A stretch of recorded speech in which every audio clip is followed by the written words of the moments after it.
Rekam jejak Chandrika Chika, cuma modal joget pinggul, jadi terkenal dan pernah jadi pemicu bos HP dikeroyok. Selebgram Chandrika Chika ditetapkan sebagai tersangka penyalahgunaan barang terlarang pada Rabu 23 April 2024. Wakasat Res Narkoba Polres Metro Jakarta Selatan AKP Reska Adogras mengatakan, selebgram Chandrika Chika 20 tahun sudah mengkonsumsi barang terlarang lebih dari 1 tahun. Kepada petugas tentang awal mengenali barang terlarang dan memakainya sudah dikenal 1 tahun lalu.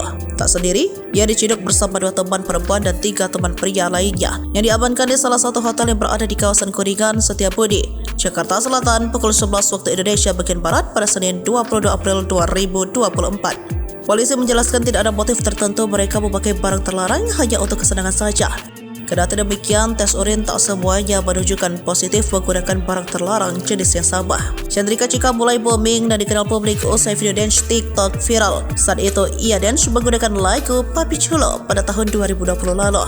Semenjak itu, Chika mulai dikenal publik hingga diundang menjadi bintang tamu di podcast serta program acara televisi. Bahkan berkat videonya itu, Chika juga sempat menjadi talent di Ranch Entertainment milik Raffi Ahmad dan Nagita Slavina. Nama Chika semakin melejit ketika ia dikabarkan berpacaran dengan Torik Halilintar.